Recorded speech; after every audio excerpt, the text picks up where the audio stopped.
রাসূল ইসলামের মতো রোমান্টিক পার্সন পৃথিবীতে আর একজনও ছিল না। সবচেয়ে বেশি সম্মান করতেন, আদর করতেন, স্নেহ করতেন স্ত্রীদেরকে, আর বলতেন লা তাসুব্বুল বানাত ফাইন্নি আবুল বানাত। দুনিয়ার কোনো মেয়ের গায়ে হাত দেওয়া তো দূরের কথা, কোনো মেয়েকে গালিও দিও না, কেননা আমি নবী মুহাম্মদ মেয়ের বাবা। সুবহানাল্লাহ বলেন। গোটা বিশ্ব থেকে মুসলমানদের বিরুদ্ধে ষড়যন্ত্র হচ্ছে, ঠিক না বেঠিক? গোটা বিশ্বের দিকে আপনি তাকিয়ে দেখেন, যেখানেই দেখবেন মুসলমান মার খায়, আছে না নাই? সিরিয়াতে আমার মুসলিম ভাইরা মার খায়, বজনিয়াতে মার খায়, আফগানে মার খায়, আরাকানে মার খায়। যেখানেই দেখবেন মুসলমান, সেখানেই মুসলমান নির্যাতিত, ঠিক না বেঠিক? কষ্ট পাওয়ার কোনো কারণ নাই। মনে রাখবেন, পূর্ব দিগন্তে সূর্য ওঠা যেমন সত্য, টুডে অর টুমরো গোটা বিশ্ব মুসলমানদের হাতে আসবে, এটাও তেমন সত্য। সিরিয়াতে আজকে আমার যে ভাইদের উপর হামলা চালানো হচ্ছে, ছোট্ট ছোট্ট বাচ্চাদেরকে শহীদ করে দেওয়া হচ্ছে, খুব বেশি দিন নয় ওই জায়গায় ইসলামের পতাকা পথ করে উঠতে থাকবে। আমাদের সেই চেতনা আছে না নাই? আমরা ওমরের সাহস নিয়ে সব রুখে দেবো ইনশাল্লাহ। বলেন, মনে রাখবেন, টুডে অর টুমরো মুসলমানদের সাথে একটা যুদ্ধ হবে, এটা চির সত্য কথা। আল্লাহর হাবিব সাল্লাল্লাহু আলাইহি ওয়াসাল্লাম বুখারীর হাদিসে জানিয়েছেন, আমার উম্মতের দুইটা দলকে আল্লাহ রাব্বুল আলামিন সুসংবাদ দিয়েছেন। কয়টা? একটা দল হচ্ছে এমন একটা যুদ্ধ হবে, যেই যুদ্ধটা হবে ওই আফগানের ওই জায়গাটায় যুদ্ধ হবে, সিরিয়ার ওই জায়গায় যুদ্ধ হবে ইহুদিদের সাথে। এই যুদ্ধে অধিকাংশ মানুষ শাহাদাত বরণ করবে। এই যুদ্ধের মধ্যে যে মুসলমানরা অংশগ্রহণ করবে, আল্লাহর হাবিব সাল্লাল্লাহু আলাইহি ওয়াসাল্লাম বলেছেন, বিনয় হিসাবে তাদের জান্নাতের সুসংবাদ আমি নবী দান করলাম। সুবহানাল্লাহ বলে। আবার আল্লাহর হাবিব সাল্লাল্লাহু আলাইহি ওয়াসাল্লাম জানিয়েছেন, এমন একটা দল কিয়ামতের আগ পর্যন্ত থাকবে, যারা হকের উপর যুদ্ধ করতে থাকবে। সুবহানাল্লাহ বলেন। মুআজ রাদিয়াল্লাহু তাআলা আনহু এই হাদিসের বর্ণনায় তিনি ব্যাখ্যা করেছেন, এই দলটি সিরিয়ায় অবস্থান করতে থাকবে।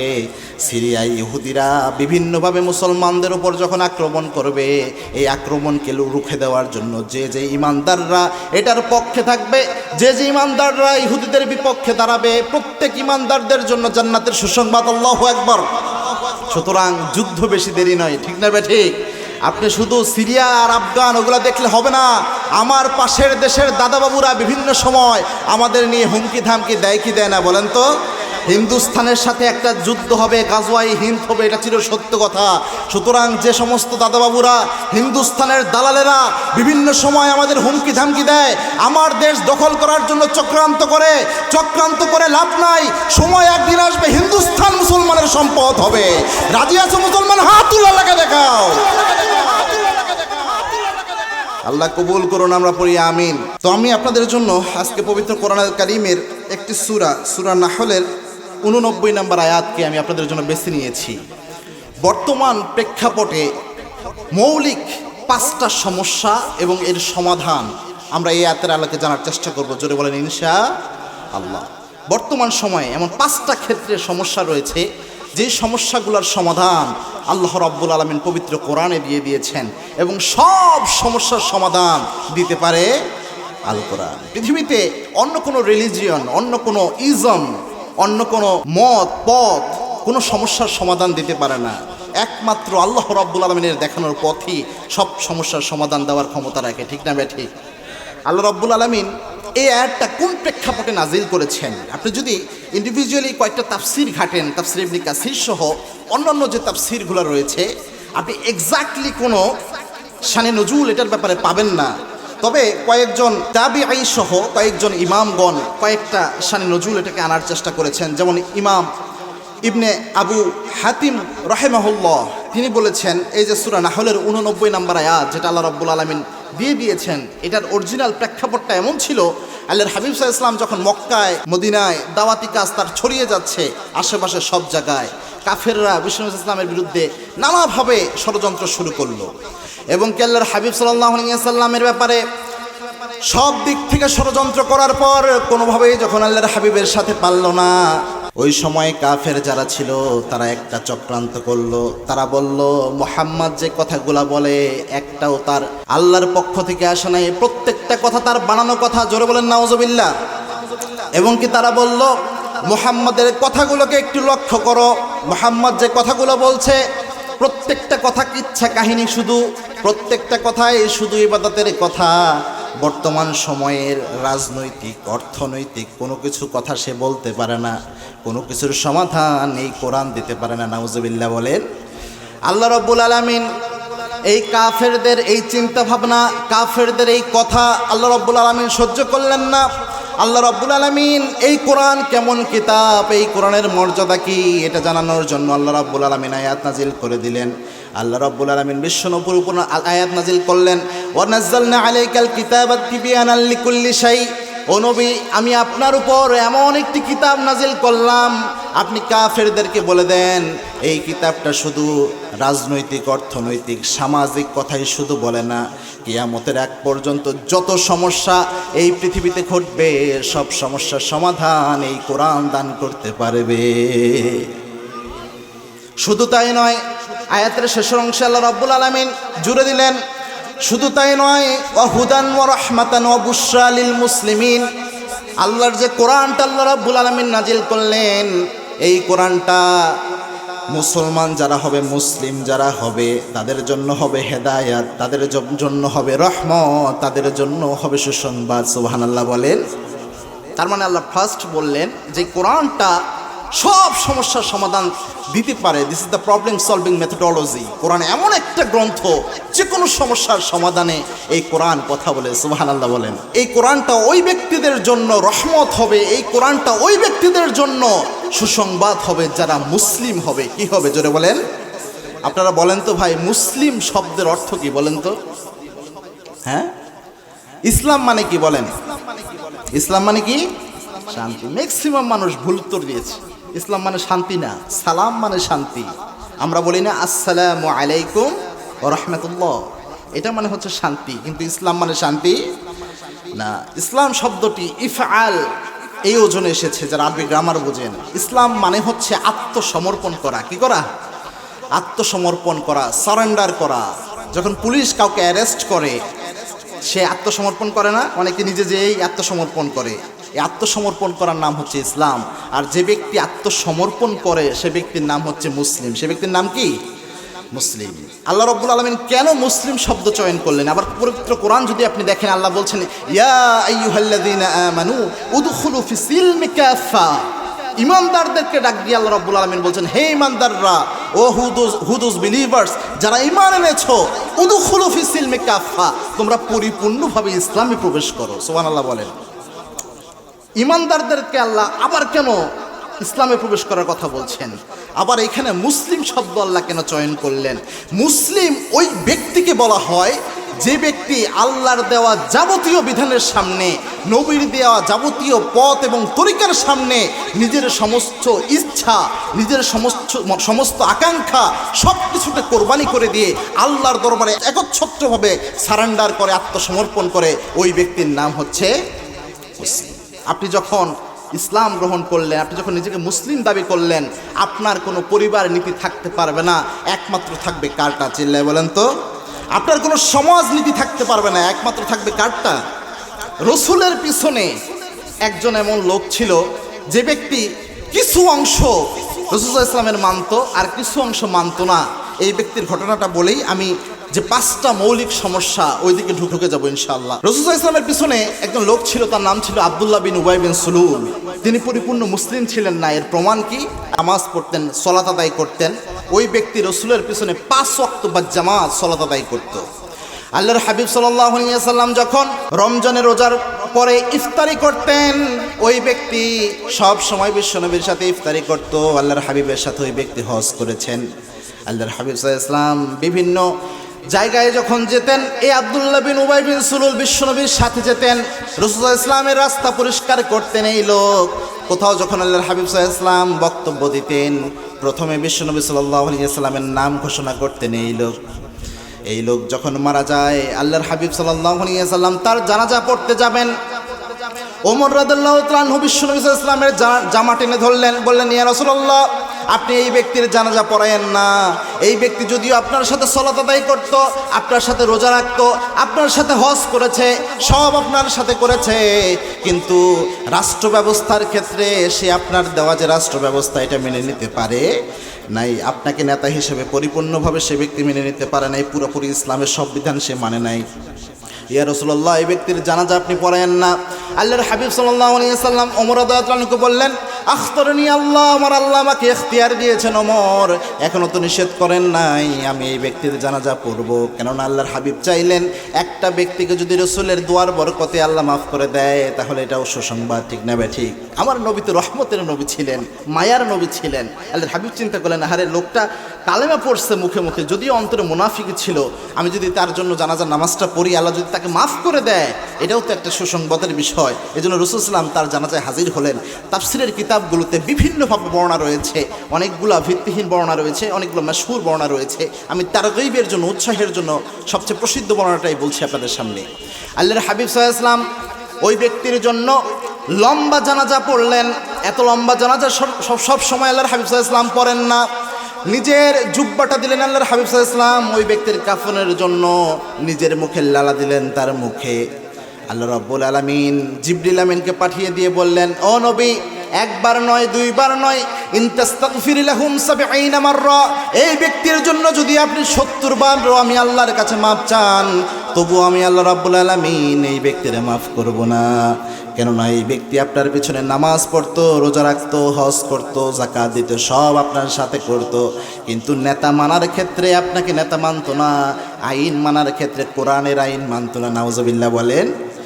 এটা থেকে বোঝা যায় কোনো ব্যক্তি যদি আল্লাহর দেওয়া যতগুলো বিধান রয়েছে সব বিধানের আংশিক অংশ মানে কিছু অংশ মানলো, যে জিনিসগুলোতে সুবিধা রয়েছে, যেমন সলাত মানলো, নামাজ মানলো, রোজা মানলো, হজ মানলো, যাকাত মানলো, কিন্তু আল্লাহর যে জমিন রয়েছে, আলা লাহু খালকু ওয়াল আমর, সৃষ্টি যার, আইন চলবে তার, এই বিধান যদি কোনো ব্যক্তি মেনে না নেয়, মনে প্রাণে যদি এই বিশ্বাস মনে ধারণ না করে যে আল্লাহর জমিন আল্লাহর দেওয়া বিধান অনুযায়ী পরিচালনা করতে হবে, এই চিন্তা চেতনা মাইন্ডসেট যদি কোনো ব্যক্তির মধ্যে না থাকে, পরিপূর্ণভাবে ওই ব্যক্তি মুসলিম হতে পারে নাই।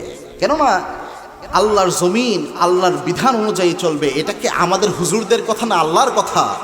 আলা লাহু খালকু ওয়াল আমর, আল্লাহ বলেছেন সৃষ্টি যার, এই জমিনে আইনও চলবে তার, ঠিক না বেঠে? এটা আল্লাহর বিধান। ওই ব্যক্তি এটা মানত না, যার কারণে সে ইসলাম মুসলিম পরিপূর্ণভাবে হতে পারে নাই। এটা থেকে বোঝা যায় যারা এইভাবে পরিপূর্ণভাবে আত্মসমর্পণ সারেন্ডার করতে পারবে, নিজের কোনো ইচ্ছা থাকবে না, নিজের কোনো চাওয়া পাওয়া থাকবে না, একমাত্র আল্লাহরটাই চাইবে, আল্লাহর বিধানের কাছে নিজের মাথাকে নত করে ফেলবে, তারাই মুসলিম। তারাই এই আয়াতের আলোকে পাবে হচ্ছে আল্লাহর পক্ষ থেকে হেদায়াত, আল্লাহর পক্ষ থেকে রহমত, এবং এই কোরআনের মাধ্যমে তারা পাবে সুসংবাদ। সুবহানাল্লাহ বলেন। আল্লাহ রাব্বুল আলামিন এই আয়াতে যে বলেছেন সব সমস্যার সমাধান দিতে পারে আল কোরআন, সব সমস্যার সমাধান দিতে পারে। বর্তমান বিশ্বে আপনি যদি লক্ষ্য করেন, মৌলিক 5টা ক্ষেত্রে সমস্যা আছে। কয়টা? 5টা। একটু জোরে বলেন তো, কয়টা ক্ষেত্রে সমস্যা আছে? 5টা। 1 নাম্বার সমস্যার জায়গা হচ্ছে পরিবার। 1 নাম্বার কি? পরিবার। পারিবারিক ক্ষেত্রে সমস্যা আছে না নাই? এখানে বিয়ে করছেন কারা কারা? একটু হাত তুলেন তো দেখি ভাই, একটু হাত তুলেন। বিয়ে করছেন কারা কারা? সবাই বিবাহিত প্রায়। হ্যাঁ, আপনারা জীবনে কোনো দিন বউয়ের গায়ে হাত দেন নাই এমন যদি কেউ থাকেন, একটু হাতটা তারা তুলেন, আর বাকিরা হাত নামান। একটা হাতও নাই। চাচা আমি, আপনি জীবনে কোন দিন স্ত্রীর গায়ে হাত তুলেন নাই? হাত নামায় ফেলছে চাচা। আমি কিছুদিন আগে এক মাহফিলে একজন মুহাদ্দিস আমার পাশে বসা, আমি বললাম যে মাহফিলে এমন হাত তুলাইছি, বলছে যে কে কে স্ত্রীর গায়ে কোনোদিন হাত তোলেন নাই, একটু হাত তুলে দেখান তো। একজনও হাত তুলতে পারে নাই। তো আমার পাশে যিনি মুহাদ্দিস সাহেব ছিলেন কামিল মাদ্রাসার, আমি ওস্তাদকে বললাম, ওস্তাদ আপনিও মারছেন বউকে? বলছে বাবা এই জিনিস না মেরে থাকা যায় না। তো আমাকে বলতেছে, বাবা আপনি হয়তো বিয়ে করেন নাই অথবা নতুন বিয়ে করছেন, এই জিনিস না মেরে থাকা যায় না। এই যে স্বামী স্ত্রীর দ্বন্দ্ব, কলহ, বিবাদ, পারিবারিক ক্ষেত্রে এই সমস্যাটা আছে না নাই? এই সমস্যার ক্ষেত্রেও সবচেয়ে বড় ভূমিকা পালন করেছে এই যে 5টা সমস্যা বলবো আমি, 5টা ক্ষেত্রে সমস্যা। এই 5টা ক্ষেত্রেই সমস্যা তৈরি করেছে ইহুদির বাচ্চারা, আমাদের মধ্যে সমস্যা তৈরি করেছে। আমাদের শত্রু একজন বর্তমান বিশ্বে এই ইহুদিরা। আল্লাহ রাব্বুল আলামিন নিজেও জানিয়েছেন, লাতাজিদান্না আশাদ্দান নাসি আদাওয়াতান লিল্লাযিনা আমানু ইয়াহুদ ওয়াল্লাযিনা আশরাকু। মুসলমানদের জাতীয় জঘন্য দুশমন হচ্ছে ইহুদির বাচ্চারা এবং মুশরিকের বাচ্চারা। কার ঘোষণা? আল্লাহর ঘোষণা। আল্লাহ দুশমন চিনিয়ে দিয়েছেন। পারিবারিক ক্ষেত্রে ইহুদিদের চক্রান্ত কি? দেখেন এই যে স্বামী স্ত্রীর ঝগড়া বিবাদ হয়, এটার ক্ষেত্রে দেখবেন ইহুদিদের কিছু চক্রান্ত স্লোগান রয়েছে। ভাই আপনাকে শত্রু চিনতে হবে। আমি কেন বলতেছি, আপনি যদি শত্রুই চিনতে না পারেন, আক্রমণ মোকাবেলা করা কি সম্ভব হবে? দেখেন পারিবারিকভাবে কীভাবে দিয়েছে, প্রত্যেকটা স্টেপে স্টেপ আপনি একদম কাটায় কাটায় মিলে যাবে, পরে বুঝতে পারবেন যে খাপে খাপ মমতাজের বাপ। একটু ধৈর্য ধরেন। পারিবারিক ক্ষেত্রে দেখবেন বর্তমান জেনারেশনের যে মেয়েরা রয়েছে তাদের একটা চিন্তা চেতনা রয়েছে, আমি স্বামীর মাধ্যমে ডমিনেট হব না, আমি নিজে স্বাধীনতা আমার লাগবে, আমি নিজে জব করব, আমি নিজের মতো করে চলবো, স্বামী আমার উপর কন্ট্রোল চালাবে, এটা আমি মেনে নিব না। এই যে স্বাধীন চেতা একটা চিন্তা ভাবনা, স্বাধীনতা, স্বামীর কথায় আমি চলবো না, এরকম মেন্টালিটি ভাই এই সমাজে আছে না নাই বলেন তো? বর্তমান মা বোনদের মধ্যে আছে না নাই? এটাকে আমি বানায় বলতেছি। এই যে চিন্তা চেতনা, এটা ইহুদিরা খুব চক্রান্তর মাধ্যমে, বিভিন্ন এনজিওর মাধ্যমে আমাদের গ্রামে গঞ্জে অনেক বেশি প্রচারণা চালাচ্ছে যে মহিলা মা বোনদের এরকম স্বাধীনচেতা হওয়ার জন্য। দেখেন ইসলাম মা বোনদের স্বাধীনতা কখনোই হরণ করে না, বরং ইসলাম আমার মা বোনদের যা স্বাধীনতা দিয়েছে পৃথিবীর অন্য কোনো ধর্ম ওই স্বাধীনতা দিতে পারে নাই। এবং আল্লাহর হাবিব সাল্লাল্লাহু আলাইহি ওয়াসাল্লাম এই পৃথিবীতে যখন কোনো মেয়ের স্বাধীনতা ছিল না, সবচেয়ে বেশি নারীদের স্বাধীনতা দিয়েছে ইসলাম। ঠিক না ঠিক? ইসলাম যে মৌলিক 5টা ক্ষেত্র, এই 5টা ক্ষেত্রে যে সমস্যা রয়েছে তার মধ্যে সর্বপ্রথম যে ক্ষেত্র সেটা হচ্ছে পারিবারিক ক্ষেত্রে। এখানে যে সমস্যাগুলো হয় এই সব সমস্যার সমাধান দিতে পারে আল কোরআন এবং ইসলাম কি সমাধান দিয়েছে আপনি দেখেন। এই যে স্বামী স্ত্রীর কলহ নিয়ে আমরা বলছিলাম, স্বামী স্ত্রীর কলহ যে হয়, গ্যাঞ্জাম হয়, ডিভোর্সের রেট আপনি যদি দেখেন প্রতিদিন গড়ে অনেক বেশি ডিভোর্স হচ্ছে বর্তমান সময়ে। এবং কি বর্তমান সময়ে ঢাকাতে একটা পরিসংখ্যানে আমি একদিন দেখেছিলাম যে প্রায় 37টার মতো ডিভোর্স হয় গোটা বাংলাদেশে প্রতি সময়। এটা যদিও অথেন্টিক সোর্স থেকে পাওয়া না, তবু একটা পরিসংখ্যান। তাহলে ডিভোর্স এত বেশি হচ্ছে, পারিবারিক কলহ এত বেশি হচ্ছে, এর একটাই কারণ হচ্ছে পারিবারিক জীবনে আমরা কোরআনিক শাসন মেনে নিতে পারি নাই। ইসলামের সংবিধানটা দেখেন, ওমর রাদিয়াল্লাহু তাআলা আনহু যখন অর্ধ পৃথিবীর শাসক, একদম অর্ধ পৃথিবীর খলিফা সাইয়েদনা ওমর, তার কাছে এক লোক একজন বিচার দিতে গেছে নিজের স্ত্রীর ব্যাপারে। বিচার দিতে গেলেন, যে দেখলেন ওমর রাদিয়াল্লাহু তাআলা আনহুর স্ত্রী ওমর রাদিয়াল্লাহু তাআলা আনহুকে অনেক কড়া কথা বলতেছে।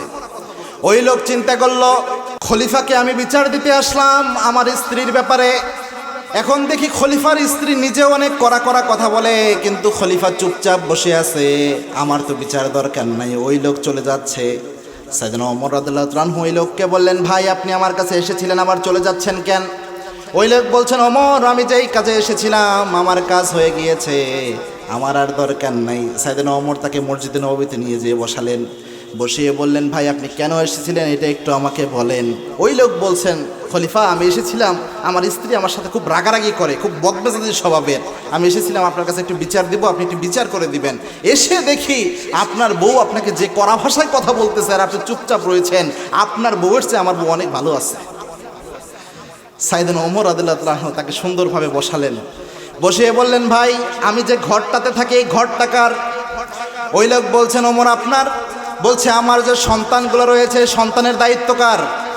ওই লোক বলছেন, ওমর আপনার।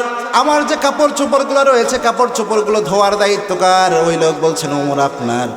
ওমর রাদিয়াল্লাহু তাআলা আনহু বললেন, একটা মেয়ে নিজের আব্বাকে ছেড়ে, নিজের আম্মাকে ছেড়ে, নিজের পরিবারের সমস্ত মানুষকে ছেড়ে আমার ঘরে আসলেন, আমার ঘরের যত্ন নেয়, আমার সন্তানকে লালন পালন করে, আমার কাপড়গুলো ধুয়ে দেয়, আমার পরিবারের খোঁজ খবর রাখে। ওই মেয়ের দুই একটা কথাও যদি আমি শুনতে না পারি, স্ত্রীর কি অধিকার আমি দান করলাম। সুবহানাল্লাহ। এটা হচ্ছে ইসলামের বিধান। আল্লাহর হাবিব সাল্লাল্লাহু আলাইহি ওয়াসাল্লাম তিনি রাষ্ট্রনায়ক ছিলেন, স্ত্রীদের সবচেয়ে বেশি ভালোবাসতেন আল্লাহর হাবিব মুহাম্মদ সাল্লাল্লাহু আলাইহি ওয়াসাল্লাম। ইহুদিরা তারা প্রচার করে ইসলাম নারীদের আবদ্ধ করে রাখে, কোনো সম্মান দেয় নাই, বরং এই বিশ্বে সবচেয়ে বেশি নারীদেরকে সম্মান দিয়েছে ইসলাম। ঠিক না ঠিক? আল্লাহর হাবিব সাল্লাল্লাহু আলাইহি ওয়াসাল্লাম ছেলের ব্যাপারে এত সুসংবাদ দেন নাই যতটা বেশি মেয়ে সন্তানের ব্যাপারে দিয়েছেন। সুবহানাল্লাহ বলেন। এবং কি আল্লাহর হাবিব সাল্লাল্লাহু আলাইহি ওয়াসাল্লাম বলেছেন, কাউকে যদি আল্লাহ রাব্বুল আলামিন একটা কন্যা সন্তান দান করেন ওই আব্বা জান্নাতে। সুবহানাল্লাহ। কাউকে যদি আল্লাহ রাব্বুল আলামিন 2টা কন্যা সন্তান দান করেন, 2টা কন্যা সন্তানকে কোনো বাবা যদি সুন্দরভাবে লালন পালন করতে পারে, আল্লাহর হাবিব সাল্লাল্লাহু আলাইহি ওয়াসাল্লাম জানিয়েছেন, আনা ওয়া হুয়া কাহাতাইন, ওই কন্যা সন্তানের প্রতিপালনকারী আব্বা এবং আমি নবী এইভাবে আল্লাহর জান্নাতে থাকব। সুবহানাল্লাহ। আল্লাহর হাবিব সাল্লাল্লাহু আলাইহি ওয়াসাল্লামের সাহাবী এক সাহাবী একদিন বাজারে যাচ্ছেন। আল্লাহর হাবিব বললেন, সাহাবী তুমি কোথায় যাও? ওই সাহাবী বললেন, আমি একটু বাজারে যাচ্ছি, আমার ছেলের জন্য একটু পোশাক কিনবো। আল্লাহর হাবিব সাল্লাল্লাহু আলাইহি ওয়াসাল্লাম বললেন, সাহাবী তোমার ঘরে কি শুধু ছেলে আছে নাকি? ওই সাহাবী বললেন, না ইয়া রাসূলুল্লাহ, আল্লাহ আমাকে কন্যা সন্তানও দান করেছেন। আল্লাহর হাবিব সাল্লাল্লাহু আলাইহি ওয়াসাল্লাম বললেন, ও সাহাবী, আগে তুমি তোমার মেয়ের জন্য জামা কিনবা, তারপরে তোমার ছেলের জন্য জামা কিনবা। আবার আল্লাহর হাবিব সাল্লাল্লাহু আলাইহি ওয়াসাল্লাম বলেছেন, কোনো বান্দাকে যদি আল্লাহ রাব্বুল আলামিন ভালোবাসেন, ওই বান্দাকে আল্লাহ রাব্বুল আলামিন কয়েকটা জিনিস দেন, তার মধ্যে তাকে কন্যা সন্তান আল্লাহ দান করে দেয়। সুবহানাল্লাহ। এই যে এত সম্মান ইসলাম দিয়েছে, এই সম্মান কি পৃথিবীর কোনো ধর্ম দিতে পেরেছে ভাই? এই যে সম্মানগুলো ইসলাম দিয়েছে, এবং শুধু মেয়ে হিসেবে সম্মান নয়, স্ত্রী হিসেবেও অসম্ভব সম্মান দিয়েছে। এই যে স্বামী স্ত্রীর যে ঝামেলাগুলো আমাদের দেশে হয়, এর অন্যতম একটা কারণ হচ্ছে আমাদের দেশের স্বামীরা স্ত্রীর কি হক রয়েছে এটা বুঝে না, আর স্ত্রীরা স্বামীর কি হক রয়েছে এটা বুঝে। আল্লাহর হাবিব সাল্লাল্লাহু আলাইহি ওয়াসাল্লাম স্ত্রীর সবচেয়ে সম্মান দিতেন। জিহাদের ময়দান থেকে আল্লাহর হাবিব সাল্লাল্লাহু আলাইহি ওয়াসাল্লাম একদিন এসেছেন। আয়েশা রাদিয়াল্লাহু তাআলা আনহা হাদিস বর্ণনা করেছেন, আল্লাহর হাবিব সাল্লাল্লাহু আলাইহি ওয়াসাল্লাম জিহাদের ময়দান থেকে আসলেন, এসে বললেন, আয়েশা ঘরে কি কোনো খাবার রয়েছে কিনা? আয়েশা রাদিয়াল্লাহু তাআলা আনহা বলেন, আল্লাহর হাবিব যখন হঠাৎ করে এসে আমার কাছে খাবার চাইলেন, আমি একটু লজ্জিত হয়ে গেলাম। আমার ঘরের মধ্যে ওই সময় দেওয়ার কিচ্ছু নাই। আমি আল্লাহর হাবিবকে বললাম, ইয়া রাসূলুল্লাহ, আপনি একটু অপেক্ষা করেন, আমি আপনার জন্য একটু রুটি বানিয়ে নিয়ে আসতেছি। আল্লাহর হাবিব সাল্লাল্লাহু আলাইহি ওয়াসাল্লাম দীর্ঘক্ষণ কোনো সারা শব্দ নাই। আল্লাহর হাবিব সাল্লাল্লাহু আলাইহি ওয়াসাল্লাম চুপচাপ রয়েছেন। আয়েশা রাদিয়াল্লাহু তাআলা চিন্তা করলেন, রাসূল সাল্লাল্লাহু আলাইহি ওয়াসাল্লামের কী অবস্থা একটু দেখে আসি। আয়েশা রাদিয়াল্লাহু তাআলা আনহা রুটির খামির বানানো রেখে রসুলকে দেখতে গেলেন, যে দেখেন আল্লাহর হাবিব সাল্লাল্লাহু আলাইহি ওয়াসাল্লাম যেই তরবারি দিয়ে জিহাদ করে এসেছেন, ওই তরবারি ঘাড় থেকে নামিয়ে নিচে রেখে ওই তরবারি দিয়ে তরকারি কাটতেছেন মুহাম্মদ সাল্লাল্লাহু আলাইহি ওয়াসাল্লাম। আয়েশা রাদিয়াল্লাহু তাআলা আনহা বললেন, ইয়া রাসূলুল্লাহ, আপনি যুদ্ধ থেকে মাত্র ফিরে এসেছেন, আপনি কেন এই মুহূর্তে তরকারি কাটতেছেন? আল্লাহর হাবিব সাল্লাল্লাহু আলাইহি ওয়াসাল্লাম বললেন, আয়েশা রে, তোমাকে তেমনভাবে আমি ঘরের কাজে সহযোগিতা করতে পারি না, একটু সুযোগ হয়েছে, তোমার ঘরের কাজে আমি তোমার সহযোগিতা করছি। সুবহানাল্লাহ। আবার আল্লাহর হাবিব সাল্লাল্লাহু আলাইহি ওয়াসাল্লাম স্ত্রীদের নিয়ে মরুভূমিতে রাতের বেলায় ঘুরতে বের হতেন, চাঁদনি রাতে। যে স্ত্রীর যা পছন্দ ছিল আল্লাহর হাবিব সাল্লাল্লাহু আলাইহি ওয়াসাল্লাম তার পূরণ করতেন। এবং কি আল্লাহর হাবিব সাল্লাল্লাহু আলাইহি ওয়াসাল্লামের ব্যাপারে তার স্ত্রীরা বলেন, আমাদের যদি কখনো মাথা ব্যথা হতো, আয়েশা রাদিয়াল্লাহু তাআলা হাদিস বর্ণনা করেছেন, আমার যদি কখনো মাথা ব্যথা হতো, আল্লাহর হাবিব সাল্লাল্লাহু আলাইহি ওয়াসাল্লাম আমার মাথায় সুন্দরভাবে হাত বুলিয়ে মাথা ব্যথা কমিয়ে দিতেন। সুবহানাল্লাহ বলেন। মা আয়েশা বলেন, আমি হাড্ডি খেয়ে রাখতাম, আমি হাড্ডির যেই জায়গাটাতে চুষে রেখেছি আল্লাহর হাবিব সাল্লাল্লাহু আলাইহি ওয়াসাল্লাম ওই জায়গাটাই চুষতেন। সুবহানাল্লাহ। রোমান্টিকতা কাকে বলে ভাই? বর্তমান বিশ্বে দেখবেন নাটক সিনেমায় রোমান্টিকতা শেখায়, আছে না নাই? রাসূল ইসলামের মতো রোমান্টিক পারসন পৃথিবীতে আর একজন ছিল না। সবচেয়ে বেশি সম্মান করতেন, আদর করতেন, স্নেহ করতেন স্ত্রীদেরকে, আর বলতেন, লা তাসুব্বুল বানাত ফাইন্নি আবুল বানাত। দুনিয়ার কোনো মেয়ের গায়ে হাত দেওয়া তো দূরের কথা, কোনো মেয়েকে গালিও দিও না, কেননা আমি নবী মুহাম্মদ মেয়ের বাবা। সুবহানাল্লাহ বলেন। আল্লাহর হাবিব সাল্লাল্লাহু আলাইহি ওয়াসাল্লাম সবচেয়ে রহমদিল আচরণটা স্ত্রীর সাথে করতেন, পরিবারের সাথে করতেন। এই আচরণগুলো, এই সুন্নাহগুলো আমাদের মধ্যে থেকে হারিয়ে গিয়েছে দেখেই আজকে পারিবারিক যত কলহ, বিবাদ, ঝগড়া, ফাসাদ, এই সমস্যাগুলো সৃষ্টি হচ্ছে। আর পরিবার যখন কারো ভালো না হয়, তার দুনিয়ায় সব শান্তি থাকলেও আর শান্তি লাগে না। যার ঘরের বউ খারাপ, তার গোটা দুনিয়া যত শান্তি থাকুক, ঘরের মধ্যে আসলে তার ঘরের মধ্যে একটা জাহান্নাম ফিল আছে না নাই? সুতরাং আল্লাহ রাব্বুল আলামিন আমরা যেন পারিবারিকভাবে ইসলামের আদর্শ মানতে পারি, আল্লাহ সেই তৌফিক আমাদের দান করুন, আমরা বলি আমিন। আর আসতে বলেন আমিন। সুতরাং পাঁচটা ক্ষেত্রে যে সমস্যা, এক নম্বর ক্ষেত্র হচ্ছে পারিবারিক ক্ষেত্র। এই পারিবারিক ক্ষেত্রের মধ্যে সমস্যার মধ্যে এক নম্বর সমস্যায় আমরা পেলাম স্বামী স্ত্রীর মধ্যে যে কলহ। দুই নম্বর সমস্যা, অনেক ক্ষেত্রে বাবা মার মধ্যে এবং সন্তানদের মধ্যে সমস্যা হয়, অথবা সন্তানের স্ত্রীদের সাথে বাবা মার একটা সমস্যা হয় কি হয় না বলেন তো? এটার কারণও হচ্ছে আমরা ইসলামের বিধান বুঝি না। পশ্চিমা বিশ্ব ওল্ড ম্যান হাউস, বৃদ্ধাশ্রমের সিস্টেম চালু করেছে, কিন্তু ইসলাম শিক্ষা দিয়েছে বাবা মা যখন বৃদ্ধ হবে তাদেরকে বৃদ্ধাশ্রমে পাঠানো যাবে না, বরং বৃদ্ধাশ্রমে না পাঠিয়ে বাবা মাকে বৃদ্ধ বয়সে যত বেশি খেদমত করবা, জান্নাত তোমার তত নিকটে চলে আসবে। সুবহানাল্লাহ বলেন। এবং কি আল্লাহর হাবিব বলেছেন, রিদার রাব্বি ফি রিদাল ওয়ালিদাইন, পিতামাতার সন্তুষ্টিতে আল্লাহর সন্তুষ্টি, পিতামাতার অসন্তুষ্টিতে আল্লাহর অসন্তুষ্টি। যার পিতামাতা যার উপর সন্তুষ্ট থাকে তার উপর সন্তুষ্ট হয়ে যান কে? আল্লাহ সন্তুষ্ট হয়ে যান। এক লোক বড় আল্লাহর ওলি ছিলেন, বিশাল আলেম ছিলেন, জুরাইদ ছিল তার নাম, বুখারীর হাদিস। বনি ইসরায়েলের ঘটনা। বড় আলেম, বড় আবেদ ছিল, পাহাড়ের উপর একটা ঘর বানিয়েছে, একা একা সারাদিন শুধু ইবাদত করে, এলাকার সব মানুষ তাকে প্রচণ্ড সম্মান করে। হঠাৎ করে একদিন তিনি নামাজে দাঁড়িয়ে আছেন, তার মা তাকে ডাক দিয়ে বললেন, জুরাইজ আমার জন্য এক গ্লাস পানি নিয়ে আসো, আমার এই প্রয়োজনটা একটু পূরণ করে দাও। ওই আল্লাহর ওলি ওই সময় নামাজে দাঁড়ানো অবস্থায় ছিলেন। তিনি চিন্তা করলেন, আমি কি এখন নামাজ পড়বো নাকি আমার মায়ের ডাকে সাড়া দিব? এই চিন্তা করে তিনি নফল নামাজ পড়ছিলেন। আবার তার মা ডাক দিলেন, জুরাইজ আমার জন্য এই কাজটা করে দাও। ওই ছেলে ওই অবস্থায় চিন্তা করলেন, জুরাইজ চিন্তা করলেন, আমি কি নামাজ পড়বো নাকি আমার মায়ের ডাকে সাড়া দেব? চিন্তা করলেন, নফল নামাজ হলেও তো আল্লাহর সামনে দাঁড়িয়েছি, আমি নামাজটা পড়তে থাকি। নামাজ কন্টিনিউ করলেন। একটু পরে তার মা আবার যখন ডাক দিল, জুরাইজ আমার এই কাজটা করে দাও, ওই সময়ও জুরাইজ তিনি কাজটা করলেন না। তার মা বিরক্ত হয়ে গেলেন। বিরক্ত হয়ে গিয়ে জুরাইজকে বদদুয়া দিলেন, পতিতালয়ের পতিতার ফেতনায় না ফেলা পর্যন্ত যেন আল্লাহ তোরে কোনো মৃত্যু না দান করে। নাউজুবিল্লাহ বলেন।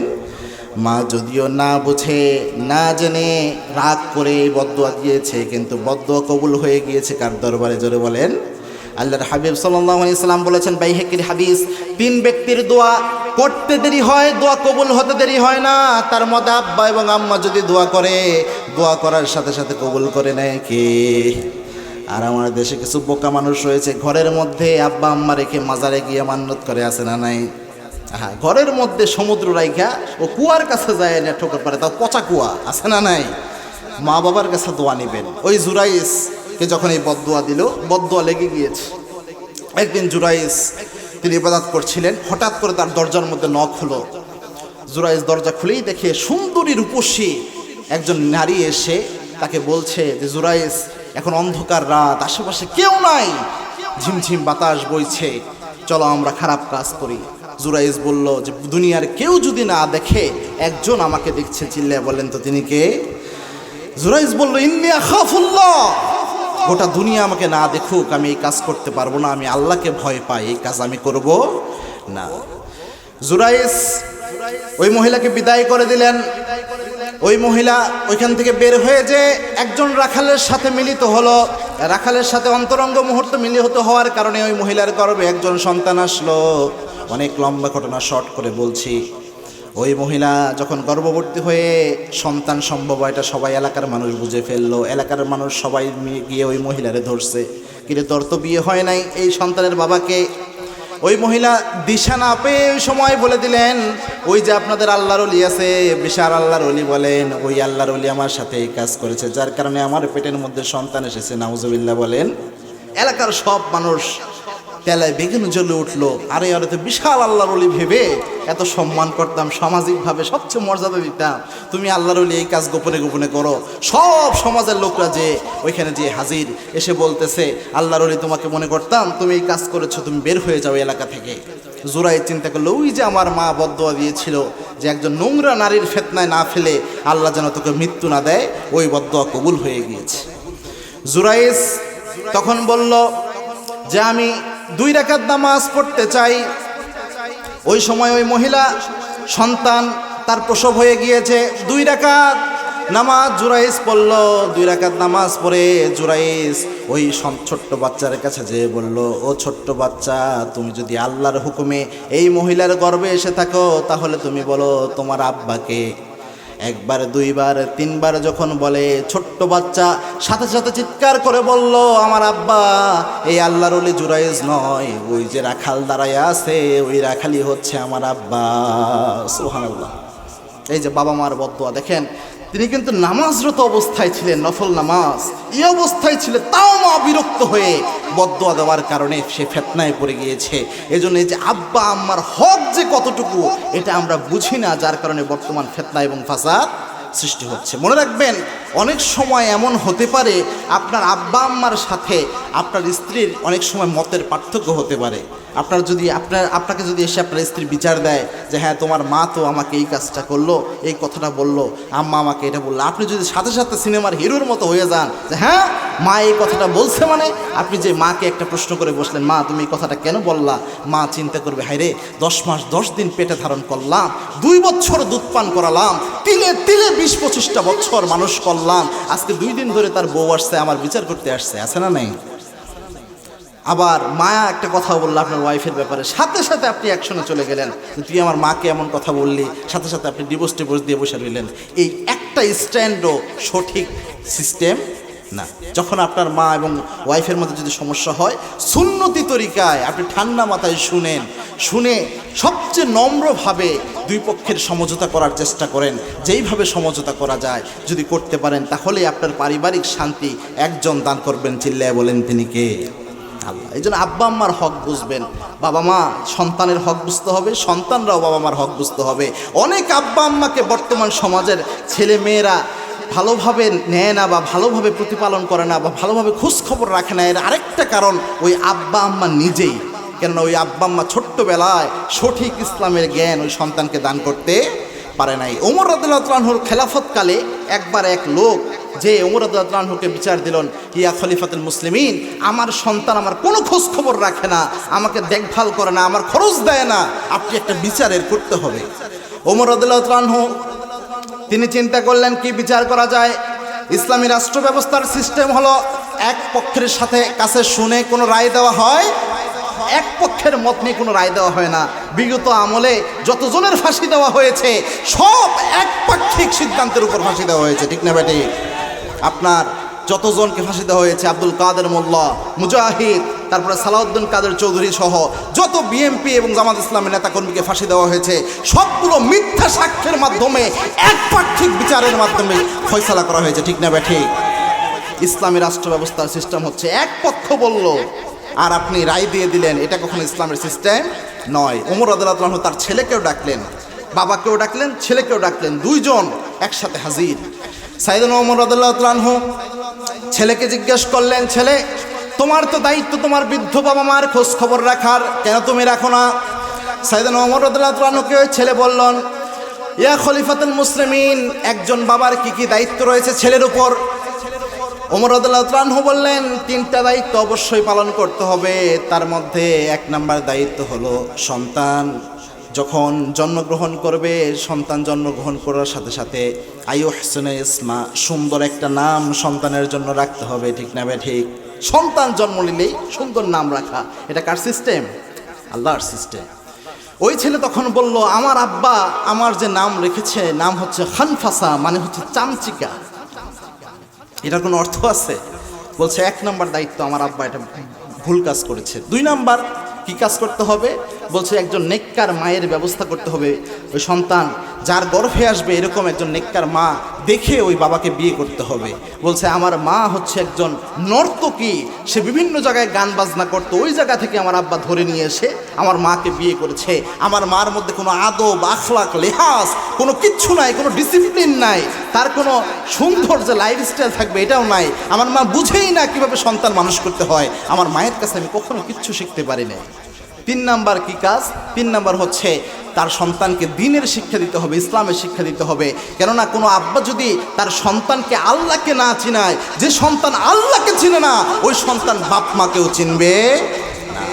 যে আল্লাহ 24টা ঘন্টা আমাদেরকে অক্সিজেন দান করতেছেন, যে আল্লাহর নিয়ামতে আমরা ডুবে আছি, ওই আল্লাহকে যে সন্তান ভুলে যায়, ওই আল্লাহকে স্বীকার করা, ওই আল্লাহর কৃতজ্ঞতার স্বীকার করা, ওই আল্লাহকে সিজদা করার শিক্ষা যে আব্বা আম্মা শেখাতে পারে না, ওই আব্বা আম্মা বৃদ্ধ হলে ওই সন্তান খোঁজখবর নেওয়া সম্ভব নয়। ওই ছেলে তখন বলল, আমার আব্বা আমাকে কিতাবাদে তো শিখাবে দূরের কথা, জীবনে কোনো আদব কায়দা বলতে কিচ্ছু শিখায় নাই। সাইয়েদনা ওমর রাদিয়াল্লাহু আনহু বললেন, তুমি তোমার সন্তানের যে দায়িত্ব পালন করা দরকার ছিল, একটা দায়িত্ব পালন করা নাই, তোমার সন্তানও আজকে তোমার দায়িত্ব পালন করে নাই, কোনো বিচার হবে না, বিচার মিটমাট। সুবহানাল্লাহ বলেন। সুতরাং সন্তানরা যেমন বাবা মার উপর দায়িত্ব রয়েছে, বাবা মার সন্তানের উপর দায়িত্ব রয়েছে। আমরা যদি এই দায়িত্ববোধের জায়গাগুলো ঠিকঠাকভাবে পালন করতে পারি, পারিবারিক যে সমস্যাটা রয়েছে আমাদের জীবনে, এই সমস্যার সব সমাধান ইসলামের মাধ্যমে করা সম্ভব কি সম্ভব না? বলেন তো। তৌফিক দান করুন আমরা পড়ি আমিন। আরো জোরে বলেন আমিন। 2 নাম্বার যে জায়গায় সমস্যাটা রয়েছে সেটা হচ্ছে সামাজিক সমস্যা। আমি খুব শর্টলি শেষ করার চেষ্টা করতেছি, 2 ঘন্টা বলা যেত, একদম অল্প সময়ের মধ্যে শেষ করে দেবো ইনশাআল্লাহ। মনোযোগ আছে তো আপনাদের নাকি? একটু জোরে বলেন তো আল্লাহু আকবার, আরো জোরে আল্লাহু আকবার। সামাজিক ক্ষেত্রে কি সমস্যা দেখবেন, বর্তমান সামাজিকভাবে অনেক জায়গায় এমন হয়, এক ধর্মের লোক আরেক ধর্মের লোকের সাথে অনেক সময় বিশৃঙ্খলা করে। বিশেষ করে হলুদ মিডিয়া সব সময় প্রচার করে, ওই যে দুশ্মনের কথা বললাম, ইহুদিদের হলুদ মিডিয়ার মাধ্যমে সব সময় এই প্রচারণা চালানো হয়। ইসলাম যদি কোনো জনপদে আসে, ইসলাম যদি কোনো রাষ্ট্রে ক্ষমতায় আসে, তাহলে মুসলমানরা শুধু শান্তিতে থাকবে, অন্য ধর্মের লোক শান্তিতে থাকতে পারবে না। এরকম প্রচারণা চালানো হয় কি হয় না বলেন তো? অনেকে বলে যে ভিন্ন ধর্মীদের বাধ্য করা হবে পর্দা করার জন্য, অথবা বিভিন্ন কাজ করার জন্য বাধ্য করা হবে, তাদের কোনো স্বাধীনতা থাকবে না, তাদের যে পূজা পার্বণ রয়েছে এগুলো তারা করতে পারবে না, এরকম কথা বলা হয় না ভাইয়েরা? দেখেন ইসলামের আদর্শটা অরিজিনালি কি, এখানে যে সমস্যাটা ক্রিয়েট করেছে ভিন্ন ধর্মের স্বাধীনতা, ইসলাম কতটুকু দান করেছে দেখেন। ওমর রাদিয়াল্লাহু আনহুর শাসন আমল, সেদিন ওমর রাদিয়াল্লাহু আনহু অর্ধ পৃথিবীর খলিফা, ওই সময় মূর্তি পূজা করতো কিছু মানুষ।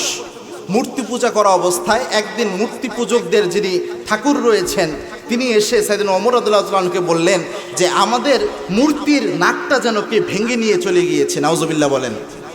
যদিও মূর্তিটা একটা শিরকিয়াতের জিনিস, আমরা মুসলমান মূর্তির পক্ষে নই, কোনো মূর্তি কোনো ভাস্কর্য যেগুলোর পক্ষে আমরা মুসলমানরা নই। তবে ইসলামী রাষ্ট্র যখন কায়েম হয়, অন্য ধর্মের ধর্মীয় স্বাধীনতা নিশ্চিত করা ইসলামের যে শাসক রয়েছে তার জন্য ওয়াজিব হয়ে যায়, ঠিক না ঠিক?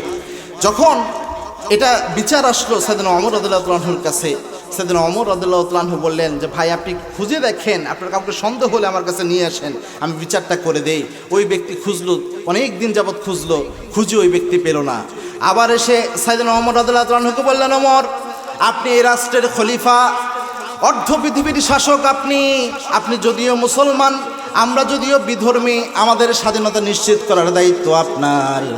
আমার যে ঠাকুর মূর্তি রয়েছে এই মূর্তির নাকটা যেন কে ভেঙে নিয়ে গিয়েছে, এটার বিচার আপনার অবশ্যই করতে হবে।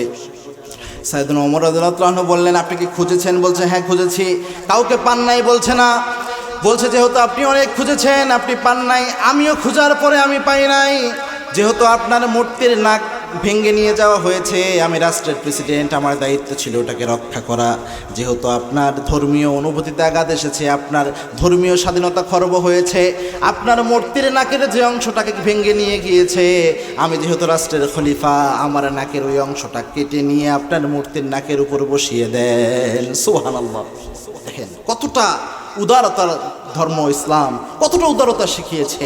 এই বর্ণনাটা অনেক মাশহুর বর্ণনা, যদিও অনেকে এটার যে সিহহাত এই বিষয়ে অনেকে গলত বলেছেন, তবুও একটা মাশহুর বর্ণনা। আবার আল্লাহর হাবিব সাল্লাল্লাহু আলাইহি ওয়াসাল্লাম জিহাদের ময়দানে যখন যেতেন, আল্লাহর হাবিব সাল্লাল্লাহু আলাইহি ওয়াসাল্লাম বাইরুল যুদ্ধের ময়দানেও বলতেন তোমরা কোনো বিধর্মী যারা ধর্মযাজক রয়েছে তাদের গায়ে হাত দিবা না, তোমরা কোনো নারীর গায়ে হাত দিবা না, কোনো শিশুর গায়ে হাত দিবা না, কোনো গাছপালাকে তোমরা কাটবা না, কোনো বড় বড় যে বিভিন্ন নির্মাণ রয়েছে রাষ্ট্রীয় সম্পদ এগুলোর উপর তোমরা হামলা চালাবা না। এটা নির্দেশনা দান করতেন মুহাম্মদ সাল্লাল্লাহু আলাইহি ওয়াসাল্লাম। এই জন্য সামাজিকভাবে যে বিশৃঙ্খলা বর্তমানে হয়, এই যে বিশেষ করে আরেক ধর্মের স্বাধীনতা, এই স্বাধীনতা সবচেয়ে বেশি দান করে ইসলাম এবং মুসলমান, ঠিক না বা ঠিক?